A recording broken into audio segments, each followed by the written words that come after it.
Hello, Heidi. Welcome to the podcast. Hi, David. It's great to be here. Great. Well, as you know, we're mostly here to talk about your new book that's coming out very soon. But before that, I like as a little warm-up question, tell us something delicious you've eaten recently. Oh, I am such a foodie. I like everything. Good. Recently we were traveling through Wyoming and I had some Hmm. fabulous brisket. Oh, okay. So, but before that, I think the last one I did, I had to retake some pictures for the cookbook, and I had to make the spinach vanilla cake. And oh my goodness, I just wanted to eat that every single day. It was so yummy. So that's a good setup for the book. I know making spinach be something that you want to keep Oh. eating and eating, which probably is not, there probably aren't a lot of people that just spinach on its own would say it's something they're going to go for unless you're Popeye. Yeah. So let's get a little bit of the backstory on the book and sort of its origins. Are there seeds of this book in your childhood? Were you a veggie averse youngster, or did you love veggies and clean your plate? I think you can honestly say I've been a lifelong veggie averse. Yeah. Okay. Um, I actually wrote a little bit of my history in the beginning of the book. And my mom was from Iceland. She didn't serve a lot of vegetables when I was growing up, but when she was growing up in Iceland, they ate a lot of fish, a lot of dairy, but their vegetables were pretty much rutabaga, maybe some Hmm. beets. Very few things actually grow in Iceland. Makes sense. So, yeah, and she grew up in 1935 is when she was in her formative years. And that was really before international trade was something that Hmm. incorporated Iceland into it. So they didn't have a lot that they were trading. So when she came to America, things like lettuce and carrots and spinach and kale and all those green leafy things, she just thought those were rabbit food. Oh, Uh, right. which is kind of funny because there are no rabbits in Iceland either. So I don't know how she really made that connection, but she didn't make them. Mm, So I just didn't grow up eating very many vegetables, and I guess I never developed the taste for them. great. Yeah, I understand. So the subtitle of your book, of course, is 90 recipes for veggie-averse adults. It sounds like I'm starting to get a sense, from your origin, from your childhood that, maybe you wrote it for yourself first and foremost, but I know that you're intending to sell many more copies than the one for your own veggie cooking. So tell us a little bit more about your motivation for writing the book. I think you probably. You're right. This has been sort of a lifelong thing for me where especially once I hit my 30s and 40s and it's like, oh, I gotta eat better. I need to incorporate more healthy stuff.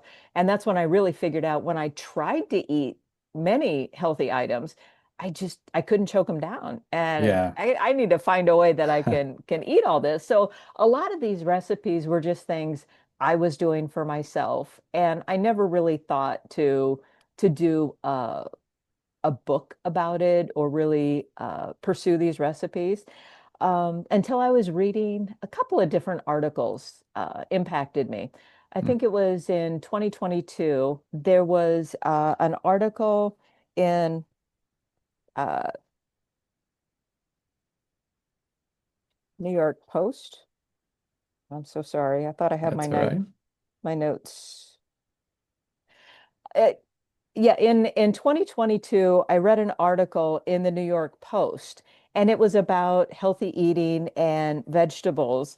And it actually had a quote in there where people thought a healthy lifestyle would make them miserable, and Huh. that being healthy meant eating food that's bad on the taste buds, but Hmm. good on the bodies. And I Yeah. thought, "Oh, that is so sad Yeah. that, people think that." But then when I looked at it, I found so much research. There is some of it I couldn't even believe. 20 in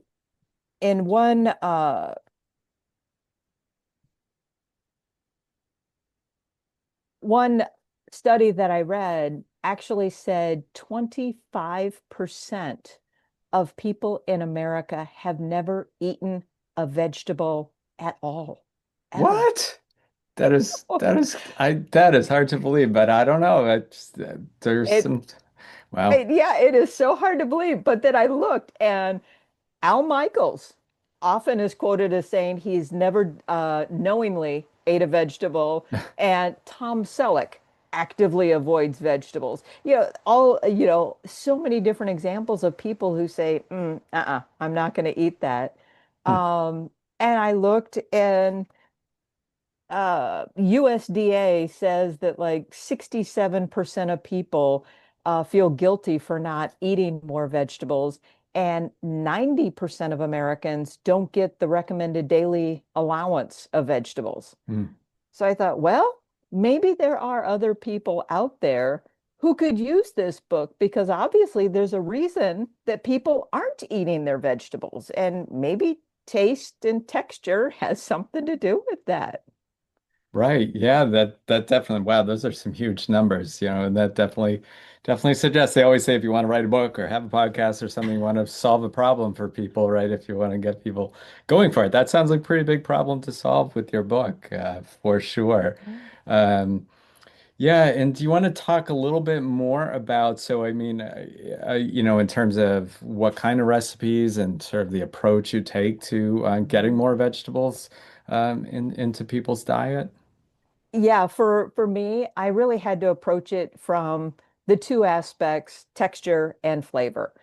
Um, Spinach spinach and kale really are the two that a lot of people, a lot of articles, a lot of nutritionists say these are the ones that are really good for you. Yeah. Oh my goodness, I go to steam those and cook those, and it's a smell and it's a Hmm. taste. And a lot of times if you try to just steam it and put it in lasagna, there's a texture that sometimes comes across a little bit slimy, and I just I Yeah. just have a hard time with it. But once I figured out if I steam it and maintain the water content in there, because I don't want to lose any of that nutritional value, I want to keep Hmm. all that. So I just steam it a little bit and then puree it. I Hmm. can incorporate it into things much easier if I mix it with the ricotta cheese before I put it in a lasagna. It Hmm. just makes the cheese turn green, but Right. it completely makes the spinach disappear, and the flavor of the spinach disappears as well. Hmm. Also, if it's pureed, it makes it really easy to store. I use it in ice cube trays. So each Yep. little ice cube is 1 ounce. It makes it very easy to measure and incorporate. Um, Things like beets, very easy to roast them. I puree them. They become something that you can substitute for oil in Oh, that's interesting. recipes. Huh. It's The beet so puree it gets, you use for yeah, that? Hmm. it gets rid of something you don't want and adds Right. in something that you do want. So I've used it in donuts, in pasta sauces, in Wow. breads. Hmm. It'll turn your food purple, but Right. that's kind of Yeah. fun. Yeah, that is fun. Yeah. Yes, I was going to note as I said before we started recording, I just got a special advance copy of your book, so thank you and your team for that. So I haven't had time to cook a lot with it, but I definitely perused it, and I noticed you kind of start out with what seemed to be some very helpful basic ways of prepping the vegetables before you get into some of the more creative recipes. You want to just give us a little more of a sense of how you set that up in your approach to making it easy for people to prepare the veggies. Yeah, yeah, absolutely. And I did that for a couple of different reasons. The first being that if you don't eat a lot of veggies, you probably don't have a good familiarity with how to store them, how to Hmm. keep them. As a matter of fact, I think one of the studies I read, like 35% of the people who buy veggies, they feel bad because they don't use them, then they throw Ah, them right, away. So right. um, I focused on how to prep them. How long can you really keep them in the refrigerator or on the counter before you have to do something with them? Yeah. And then, like with carrots, being able to dice them up. I keep them in a Ziploc in the freezer, and then I Hmm. pull them out by measurements. It makes it really easy. I do that with broccoli, with Brussels sprouts. It makes it just so easy to just grab a portion and put it Hmm. in whatever you're making. That way it never goes in the refrigerator and it stays fresh. Others, I take a little more time. If it's kale, beets, spinach, I will like to puree those, Hmm. um, and then have those ready. But that's what the first part really is how to choose a vegetable, Yeah. especially one most people don't even know what kohlrabi looks like, let Sure. alone how Yeah. to choose Right. it or what Right. to do with it.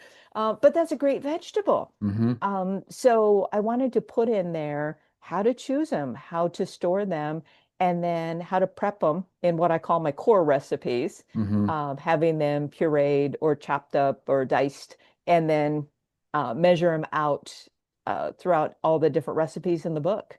Yeah. Yeah, I think that's a great approach. And I may as well mention I'm a little bit odd, I guess, based on the statistics. I kind of like vegetables. Maybe not in every way. The beets are the one that I definitely had to learn to like through some methods similar to like what you're talking about roasting and stuff. But I was thinking as I was looking at that section, whether you're truly, a veggie hater or somewhere in between, a little more neutral on it, even Mhm. just for people that don't want to waste, I think, and want to utilize things, whether it's what they get at the grocery store, or if you're doing like a CSA or something, that is a challenge using everything up. And I think the approaches you're taking, like you're talking about, kind of prepping them, getting them in the freezer right away, very helpful for Mhm. anyone. So even someone listening that says, "Oh, I don't totally hate vegetables," the book could still be very useful with those tips. Absolutely. Yeah, I hope so. Yeah. Speaking of CSA, I do on many of these podcasts, I talk about what I just got local, from my local food share. And a couple things I want to throw at you to get ideas on. You've already mentioned beets a couple times. So maybe tell us a little more. You mentioned beet, was it a puree you do? But tell us like Mhm. some of the things you would give me some creative ideas for what I can do with those bunch of Sure. beets that I've got sitting in my veggie drawer. Yeah, usually what I do is I'll roast them. Hmm. And then that way I can kind of break it down into a puree that I can add to different Yeah. things. I Okay, so you really like, roast and then puree is what you do. Okay. yeah, Okay. yeah. I really like beet donuts. Wow. I wouldn't I have thought of know. donuts when I saw those beets come in. Beet Yeah. donuts. Wow. Yeah, they've got a really nice texture to them. They're light. The beet flavor is not very strong. It's just a nice vanilla donut, Hmm. and it's baked, so you don't have that added fat content from frying them. Okay. Right. Yeah. Wow. That's Um, creative. and let's see, when we are looking at a beet hummus. Oh, that sounds Uh, good. And that would look great too, I bet. Yeah. Oh yeah, it's beautiful. It's got great Hmm. coloring to it. Nice flavor. Yeah. Very easy to make again. Yeah. And you would not puree that. You're using that straight from roasting and Oh, then okay. Yeah. incorporating it with some of the other ingredients. Um, when it comes to desserts, beets work really well in chocolate cake, Hmm. brownies, um, Wow. vanilla cake. And you don't notice the flavor much when you're putting it in like a chocolate No, cake. not Yeah. at all. Oh Hmm. no. I've it gives it a really nice texture and nice moisture to it. Hmm. But you don't taste any beet at all. Well, okay. I think Which it's the cocoa that overwhelms it really well. Yeah, that makes sense. Yeah, because on Mhm. its own, it can be a fairly strong flavor, but I guess if you are putting it together as you do with these ingredients, Yeah. lose that a bit. Yeah. That's great. Now, I also had several other things, but I know you do a lot with tomatoes, and tomatoes are one Mhm. of those things I think my son still hates tomatoes, but he'll eat it in a pizza sauce. So maybe Mhm. so you have some ideas, maybe some of the ways. My wife and I love, throw chopped tomatoes on anything, but if I want to get him into Team Tomato, maybe some of your Uh-huh. recipes might be the way to go. Do you have any ideas for me? With tomatoes, I'm definitely one of those people. I don't care for them Hmm. cold or Yeah. raw. They definitely have to be cooked down and Yeah. incorporated in. So, um, there's so many different things that you can put them on. I use them in chicken enchiladas, of course. Oh, okay. Um, Yep. Skillet ziti Mm-hmm. with sausage and kale Yep. is a really nice recipe. That sounds good. Um, a slow cooker recipe with tortellini and kale or Mm. spinach, Yep. whichever. Yep. Sounds good. And I have a zucchini flatbread um, that has cherry tomatoes on it that you roast them with garlic. Mm. And it really breaks them down nice. Yeah. Cherry tomatoes are really nice to work with Yeah. because they don't have the overwhelming flavor Yeah. sometimes that like a Roma or like a big boy tomato would have that you Right. would want for a sandwich. Yeah. Yeah. Yeah. Yeah, that makes sense. Oh, great. Those sound like good ideas.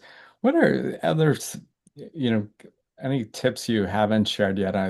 With if somebody's still sitting there a little skeptical, another tip that you might have in your book that you can give us at least a little teaser about here, and maybe somebody can incorporate into their cooking to get more veggies going. But I think being open to a little experimentation. yeah, Um, Brussels sprouts was one that I had a terrible time with. yeah. I've read they're very good for you, Oh yeah. but every recipe I found, it a lot of them tend to use bacon. Yes, And yeah, that's kind of like me. I, Like bacon makes everything better if you like bacon, which yes, most people seem to. I shared a little story in my last book. It was motivational, but I had a chapter on the importance of food and the nutritional value and how to incorporate food into lifestyle and have fun with it. Yeah. So I tried Brussels sprouts with apples and bacon in a skillet dish. I had one that was a baked dish. I had three or four different varieties of Hmm. dishes that focused on different flavors, but all contained Brussels sprouts. Yeah. And I was really proud of myself, and it all smelled amazing. And I would just, so I that's all I served for dinner one night because Yeah. I figured it's a Huh. vegetable, it's got meat in it, I've got Yeah. three different varieties. Why would you have to have a main dish and a side dish? Why not Right. have three different dishes that have both? Yeah. Yeah. I, I was very excited. And my husband is a huge fan of vegetables. I will say Okay. that he's from South Dakota, and many people here in South Dakota do not even understand my thought process because they're like, just eat the vegetables, they're Yeah. good. Right, right. This particular evening, his only comment was, my creations were a terrible thing to do to bacon. Oh. Oh So, boy. yeah, so that didn't work out real well, but it took me a little while and I kind of had to study the Brussels sprout and I figured out to my palate, they tasted a little nutty Hmm. and no matter what you do with them, they're gonna stay crunchy. Yeah. So I thought, well, why not lean into that? And Hmm. so I created a recipe with Brussels sprouts, a little bit of honey, some walnuts, and incorporated that with some long grain rice. Oh, So okay. as you're eating it, you're tasting the nuts, the crunch, and then when you come across a Brussels sprout, it kind of has that nutty crunch anyway. So your brain doesn't really realize, ooh, wow, that was a Brussels sprout. It Yeah. just kind of blends in with all the other flavors. Yeah. Nice. And you did it without bacon. So, And I did it without yeah. bacon. Yeah. All So right. being open to kind of experiment with that. And if there's some veggie you think you want to try and have, uh yeah, just try different things. Yeah. That's great. And I don't know if you're allowed to have favorites. It's not like picking favorites among kids. Do you have a favorite recipe in your book?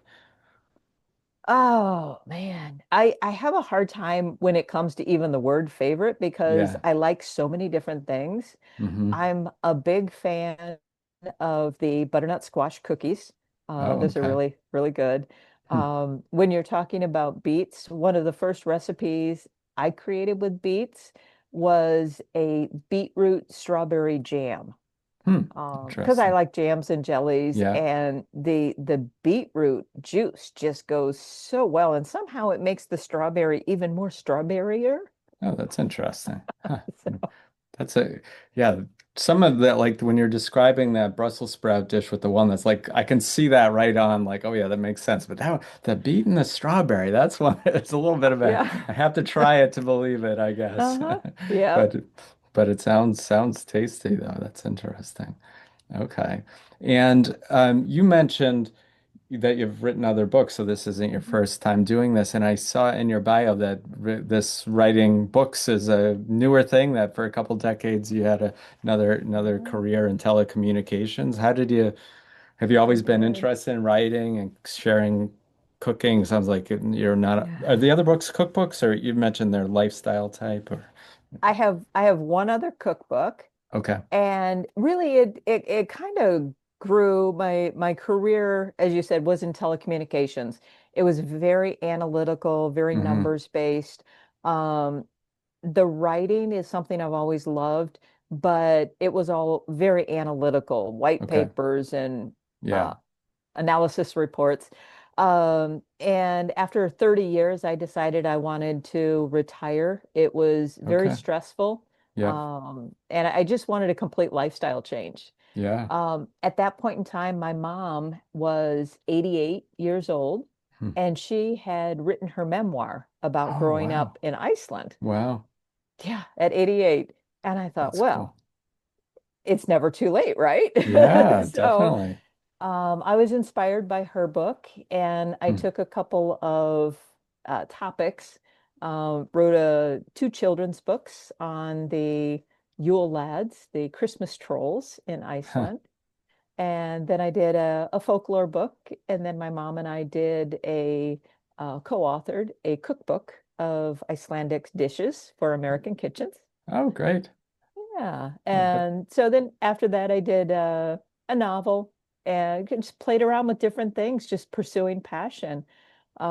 Everyone was just so inspired by my mom and her vitality hmm. that I ended up doing a motivational book, kind of talking about a year that in her life when she was 93, that she decided to do 93 things she had never done before, just to Oh, prove wow. you're never too old. That's wonderful. Wow, that is Yeah. wild. So it's just been kind of a journey of things. Hmm. And I think this cookbook it wasn't really something I intended to do, but it was Hmm. just like a passion project. Yeah. And it was something I had done for myself. But then when I realized that it might be something that other people could learn from and be helped by, I Hmm. thought, well, why not? Let's just put it out there. And if it helps even one or two people, I think that's great. Yeah, that's wonderful. What a great story.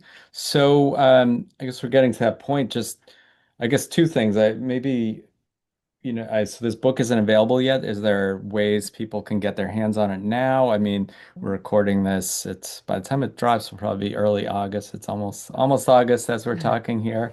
But the book will still be probably about 6 weeks out when this airs. So, Yeah. what can people do if they're listening in August or early September to get a hold of it? Can they get on a Yeah. list or give us those Absolutely. Yeah. details? They can pre-order from the Yeah. publisher, Okay. Yeah. heclapublishing.com. And from the publisher, they would get an actual autograph copy, Okay. Nice. paperback or hardcover, and or they can pre-order the ebook copy from Amazon. Hmm. And after September 16th, when it's released, it'll be available absolutely everywhere. Everywhere. Okay, great. That sounds super. So, and we'll put a link to that publisher to the publisher site in our show notes. How about the other books you've written? Are they how might people find those if they're still in Absolutely. circulation or for Yeah. sale?